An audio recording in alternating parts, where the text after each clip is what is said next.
मी मराठी माझी आई तर हिंदी माझी मावशी असं वक्तव्य आमदार प्रकाश सुर्वे यांनी केलंय। आई मेली तरी चालेल मात्र मावशी जगली पाहिजे असं प्रकाश सुर्वे म्हणतायत। शिंदेच्या शिवसेनेचे आमदार प्रकाश सुर्वे यांनी हे वादग्रस्त विधान केलंय। माँ से ज्यादा मराठी मेरी मातृभूमि मेरी माँ है तो उत्तर भारत मेरी मौसी है। और एक बार माँ मर गई तो चलेगा लेकिन मौसी मरना नहीं चाहिए कि मौसी ज्यादा प्यार करती है। तो माँ से ज्यादा प्यार आपने मुझे दिया है तो यही प्यार मेरे साथियों के लिए भी बरकरार रखो। आशिष शेलार यांनी फडणवीसांना पप्पू ठरवलं अशा शब्दामध्ये उद्धव ठाकरेंनी हल्लाबोल केलाय।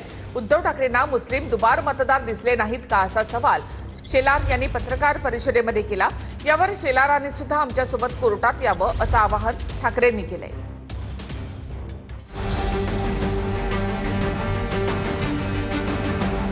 सदोष मतदार यादीवरून पेटलेल्या राजकीय रणसंग्रामात सोमवारी आधी आशिष शेलार आणि नंतर उद्धव ठाकरे यांनी पत्रकार परिषद घेतली। उद्धव ठाकरेंना फक्त मराठी आणि हिंदूच दुबार मतदार दिसतात, मुस्लिम दुबार मतदार दिसले नाहीत का असा हल्लाबोल पत्रकार परिषदेमधून शेलारांनी केला। शेलारांनी या पत्रकार परिषदेमध्ये रोहित पवार, नाना पटोले, राजेश टोपे आणि संदीप क्षीरसागर, सुनील राऊत यांच्यासह इतरही मतदारसंघातले मुस्लिम दुबार मतदारांची आकडेवारी सांगितली। उद्धव ठाकरेंनी याबद्दल शेलारांचे आभार मानले आणि महाविकास आघाडी बरोबर या विरोधात कोर्टात येण्याचं जाहीर निमंत्रण दिलं। भूमिका ज्या आहेत या मराठी मतदार, हिंदू मतदार आणि दलित मतदार दुबार शोधण्याची आहे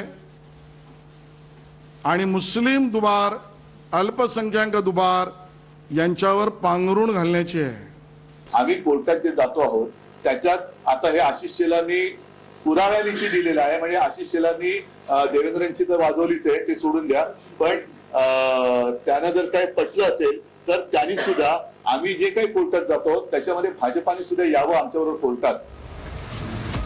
यानंतर ठाकरेंनी शेलारांच्या पत्रकार परिषदेवर हल्लाबोल केला। शेलारांनी फडणवीसांना पप्पू ठरवल्याचं वक्तव्य यावेळी ठाकरेंनी केलं। याआधी फडणवीसांनी आदित्य ठाकरेंच्या मतचोरीच्या सादरीकरणावरून पप्पू म्हणू नये असा सल्ला दिला होता। माझी अशी अपेक्षा होती आदित्य ठाकरेंनी मी महाराष्ट्राचा पप्पू आहे असं प्रदर्शन हे करू नये अशी माझी अपेक्षा होती, कारण मला वाटत नाही की ते महाराष्ट्राचे पप्पू आहेत। मी काही त्यांना म्हणतही नाही। आशिष शेलार मी खरं त्यांच्यावरती तरी बोलत नाही, पण आज मी त्यांचं जाहीर अभिनंदन करतोय कारण त्यांनी नकळत देवेंद्र फडणवीसांना पप्पू ठरवलेलं आहे। कारण हे मानतच नव्हते, त्याच्यामुळे महाराष्ट्राचं पप्पू म्हणून त्यांनी फडणवीसांना बोलण्याचं धाडस दाखवलंय। हा त्यांच्या अंतर्गत वादाचा परिणाम हा परिपाक असेल। आपणच पप्पू के पापा आहोत हे आज उद्धवजी ठाकरे यांनी महाराष्ट्रासमोर मान्य करून टाकलं। आमचा देखील दुबार मतदार याद्यांबद्दल प्रश्नचिन्ह आहेत, परंतु उद्धवजी ठाकरे यांचा गजनी झालाय त्यामुळे त्यांना आता काही आठवत नाही। दिल्लीतल्या पप्पू पासून गल्लीतल्या पप्पू पर्यंत सगळेजण जी भूमिका मांडतायत त्याला बेनकाब करण्याचा आमचा हा सरळ भूमिका आम्ही त्या ठिकाणी मागतो, कारण नकाब घातलेल्यांनाच बेनकाब करावं लागेल। उद्धव ठाकरे स्वतःच राहुल गांधीच्या भूमिकेमध्ये आहे। मागे आदित्य ठाकरेजींनी राहुल गांधीचा पाळा वाचला, आता राहुल गांधीचं स्वीकारलं आदित्य ठाकरेंनी आणि राहुल गांधीचंच वर्तन स्वीकारलं उद्धव ठाकरेंनी। पप्पू कोण आहे तुम्हाला माहित पडलं, महाराष्ट्राला माहित आहे पप्पू कोण आहे। 1 जुलै नंतर 18 वर्ष झालेल्यांची नोंदणी न करण्यावरून ठाकरेंनी आयोगाला धारेवर धरलंय। 1 जुलै ही कट ऑफ डेट ठेवलेली आहे। 1 जुलै नंतर 18 वर्षाची जी मुलं आणि मुली झालेली आहेत त्यांचा मतदानाचा अधिकार या निवडणुकीला वापरता येणार नाहीये। तुम्ही जगभर बघता आहात की याच वयातली मुलं ही रस्त्यावरती येतात आणि क्रांती करतात, ज्यांना आपण जेनझी म्हणतो। तर हे सरकार जेनझीना का घाबरतंय? आता बोला उद्धव ठाकरेंनी की आमचे खासदार चुकीच्या मतदार यादीने निवडून आले आहेत, हे का बोलत नाहीये? जेव्हा विधानसभेत आमचे आमदार निवडून आले ते वोट चोरी झाली, मतदार यादी दुबार झाली आणि तुमच्या यादीचं काय झालं? 31 खासदाराच्या मतदाराचं। तर मनसेनं देखील या वादात उडी घेत आयोगावर आरोप करत असताना तुम्हाला मिरच्या का झोंबतात असा पलटवार केलाय। आम्ही प्रश्न कोणाला विचारला? निवडणूक आयोगालाच। काय प्रश्न विचारला की दुबार मतदार आहेत, ही मतदार यादी सदोष आहे, ही निर्दोष करा। मग माझा प्रश्न आशिष शेलारांना असा आहे की जर आम्ही प्रश्न निवडणूक आयोगाला विचारतोय तर भाजपला मिरच्या का झोंबतायत, याचं पण उत्तर त्यांनी द्यायला पाहिजे। आम्ही मतदार दुबार मतदार आहेत, हिंदू आहेत का, मुस्लिम आहेत का, जैन आहेत का, अजून कोण आहेत, याच्याशी आम्हाला द्यायला घेणं नाही। आशिष शेलार यांनी दुबार मुस्लिम मतदारांच्या याद्या दाखवलेल्या आहेत, ते आपण पाहूया। महाविकास आघाडीच्या आमदारांच्या मतदारसंघातील मुस्लिम दुबार मतदार रोहित पवार कर्जत जामखेड विजयी झाले 1243 मतांनी, मुस्लिम दुबार मतं 5562। नाना पटोले साकोली मतदारसंघ विजयी झाले 208 मतांनी, मुस्लिम दुबार मतं 477। संदीप क्षीरसागर मतदारसंघ बीड विजयी झाले 5324 मतांनी, मुस्लिम दुबार मतं 14944। जितेंद्र आव्हाड मतदारसंघ मुंब्रा विजयी झाले 96228 मतांनी, मुस्लिम दुबार मतं 30601। उत्तम जानकर मतदारसंघ माळशिरस विजयी झाले 13147 मतांनी, मुस्लिम दुबार मतं 4399। वरुण सरदेसाई मतदारसंघ वांद्रे पूर्व दुबार मुस्लिम मतं 13313। सुनील राऊत विक्रोळी मतदारसंघ दुबार मुस्लिम मतं 3450। घनसावंगी विधानसभा मतदारसंघ राजेश टोपे 11751 दुबार मुस्लिम मतं, केवळ 2309 मतांनी इथे शिवसेना निवडून आली। लातूर शहर अमित देशमुख 20613 दुबार मुस्लिम मतं। धारावी ज्योती गायकवाड 10689 दुबार मुस्लिम मतं। मुंबादेवी अमीन पटेल 11126 दुबार मुस्लिम मतं।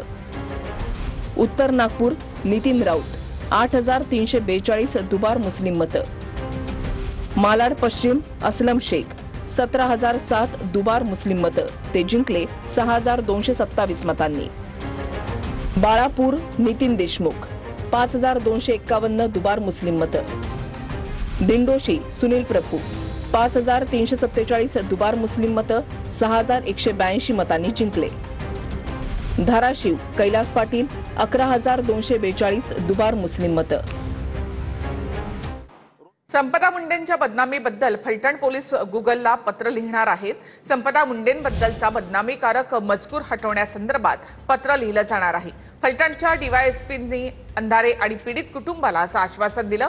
फलटण पोलीस ठाण्याच्या बाहेर अंधारेंनी ठिय्या दिला होता। संपदा मुंडेंची बदनामी केल्याचा अंधारेंचा गोरे आणि चाकणकर यांच्यावर आरोप आहे।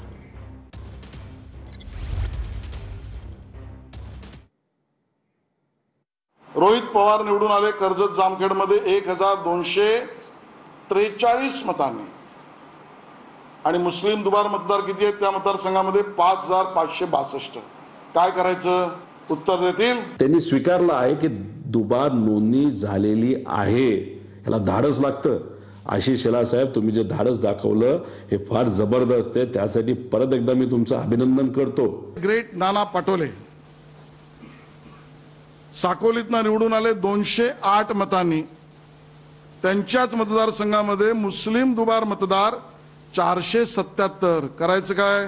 त्यांना हेच माहित नाही आमच्या भागात मुस्लिमांची संख्याच नाही आहे, त्याच्यामुळे ते हवेत फेकणं त्यांनी बंद करावं। एक हा जो हिंदू मुसलमानाचा जो वाद निर्माण करून या लोकशाहीला कमजोर करण्याचं पाप हे लोक करायला निघालेले आहेत, त्यांनी हे पहिले थांबवावं, आमची त्यांना नम्र विनंती आहे। तर दुबार मतदारावरून आता सध्या भाजप आणि महाविकास आघाडीच्या नेत्यांमध्ये झुंपली आहे। वळूयात पुढल्या बातम्यांकडे। संपदा मुंडेंच्या बदनामीबद्दल फलटण पोलीस गुगलला पत्र लिहिणार आहेत। संपदा मुंडेंबद्दलचा बदनामीकारक मजकूर हटवण्याबाबत पत्र लिहिलं जाणार आहे। फलटणच्या डीवायएसपींनी अंधारे आणि पीडित कुटुंबांना ते आश्वासन दिलंय।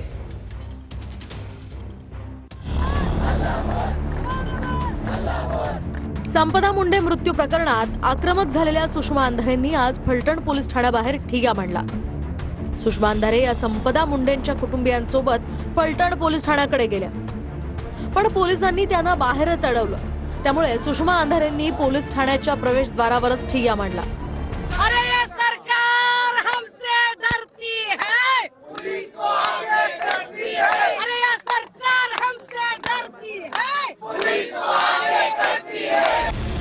फलटणमध्ये गेल्या काही महिन्यात झालेल्या अत्याचारांचा पाढाच अंधारेंनी यावेळी वाचून दाखवला. पीडित कुटुंबियांनी सुद्धा पोलीस यंत्रणा आणि भाजपचे माजी खासदार रणजितसिंग निंबाळकरांवर आरोप केले. महिला आयोगाकडे तक्रार नोंदवली, पोलीस स्टेशनला तक्रार नोंदवली, पण कोणीच आमची दखल घेतली नाही. माजी खासदार रणजितसिंह नाईक निंबाळकर यांचे कार्यकर्ते घरी येऊन आम्हाला धमकी देत होते की आता तुमच्या वडिलांचा कार्यक्रम लावला, आता तुमचाही कार्यक्रम लावतो. 12 मार्च माझ्या मिस्टरांचा खून झालेला आदर्शमध्ये. आज 8 महिने झाले तरी त्यांना न्याय मिळाला. त्याने मारलंय तो कोण आहे? तो त्याचा भाऊ भाजपचा सरचिटणीस आहे, त्याचा सक्का भाऊ सुरेश व्यंकट निंबाळकर. माझं दुसरं नाही का, आमच्या पोराला न्याय पाहिजे, त्याच्या आत्म्याला शांती पाहिजे. पळून गेला ते अजून गावला नाही, तर 9वा महिना लागला. तुम्ही स्वतः सोबतच होते? नव्हतं मी ऑटोप्सीला, मला इथे FIR थांबवण्यासाठी पाठवलं, बसवलेलं. त्या दिवशी तुम्ही इथं थांबले होते FIR देण्यासाठी, आणि तिकडे होते. हो, पण इन कॅमेरा आमची रिक्वेस्ट होती, पण इन कॅमेरा झालं नाही पोस्टमॉर्टम. आणि इथे परत आल्यानंतर जे ऍडिशनल SP मॅम आहेत त्यांनी आम्हाला असं सांगितलं की इन कॅमेरा झालं नाही म्हणून. आम्ही तेव्हा विचारलंही. यानंतर फलटणचे DYSP आणि संपदा मुंडे मृत्यू प्रकरणातले तपास अधिकारी विशाल खांबे हे अंधारेंच्या भेटीसाठी आले. त्याच वेळी अंधारेंनी DYSP खांबेंवर प्रश्नांचा भडीमार केला. मंत्री जयकुमार गोरे, महिला आयोगाच्या अध्यक्ष रुपाली चाकणकर आणि साताऱ्याचे पोलीस अधीक्षक तुषार दोशी यांच्यावर अंधारेंनी पीडितेच्या बदनामीचा आरोप केलाय.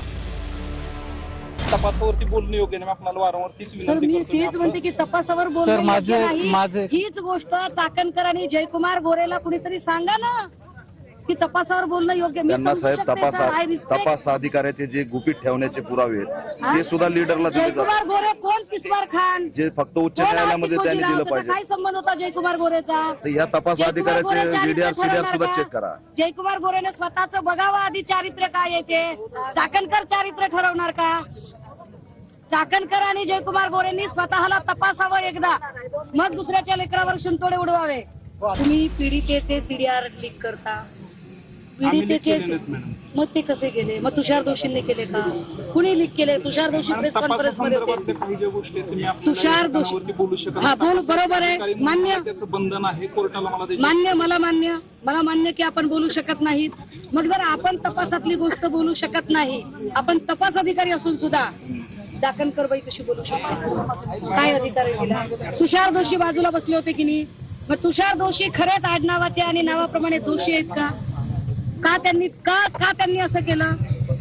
तुषार दोशी इथले SP असताना चाकणकर बाईला त्यांनी काय एवढं बरळू दिलं?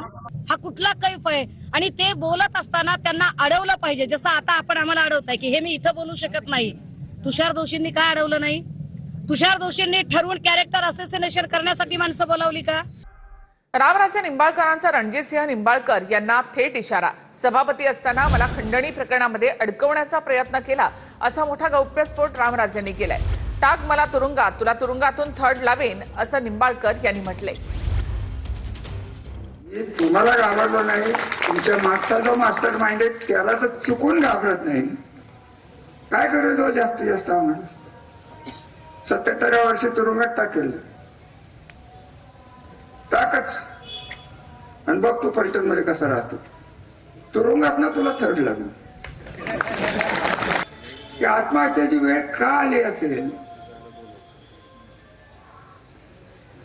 पोलिसांचे तपास होतील, आमचं काही कोणावर आरोप नाहीये.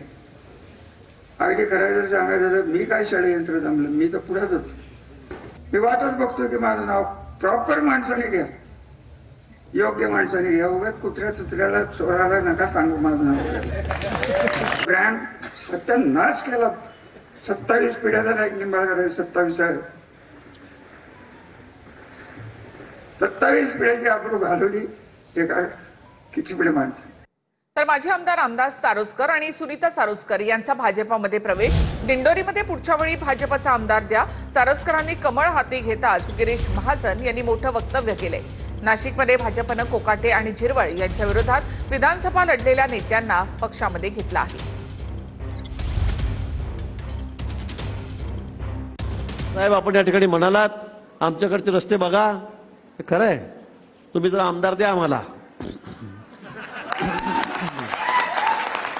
पुढच्या वेळी आमदार द्या. आणि सारोस्कर साहेबांना मी सांगणार आहे, तुम्ही आता हे शेवटचा प्रवेश आहे तुमचा. आता त्यांचं माझं बोलणं झालेलं आहे, कमिटमेंट झालेलं आहे की आता फक्त भाजपमध्येच. बिबट्याला जेरबंद करण्याच्या मागणीसाठी अनेक तासांपासून सध्या पुणे आणि नाशिक महामार्गावर ग्रामस्थांचं आंदोलन सुरू आहे. बिबट्याच्या हल्ल्यावर उपाययोजना करण्याची मागणी ग्रामस्थांनी केली आहे. आंदोलनाच्या वेळी जुन्नरचे आमदार शरद सोनवणे यांनी उपमुख्यमंत्री शिंदेंना देखील फोन केला. शिंदेंनी फडणवीसांसोबत बैठकीचं आश्वासन दिलंय. पालकमंत्री आल्याशिवाय आम्ही उठणार नाही असा इशारा ग्रामस्थांनी दिलाय. कोणी दखल घेत नाही आणि मोठ्या संख्येने महिला आणि तरुण येत आहे. माझा अशी विनंती आहे आपल्याला की मुख्यमंत्री आणि कोल्हे साहेब उपस्थित आहेत आणि आम्ही सर्व आपल्याकडे एकत्र मागतो की 2 दिवसाच्या आत आम्हाला सर्वांना दिल्ली आणि महाराष्ट्र राज्य अशी एक समन्वयाची बैठक घेऊन आम्हाला कायमचा या महाराष्ट्रातून बिबटमुक्त करा आणि त्याची काय उपाययोजना राबवायची ती बसून सर्व लोकांना म्हणून एक सेन्सिटिव्ह मीटिंग अतिशय जबाबदारीची बैठक आपण घ्यावी अशी विनंती सर्व वतीने करतोय. सर्वांचं काय म्हणणं बरोबर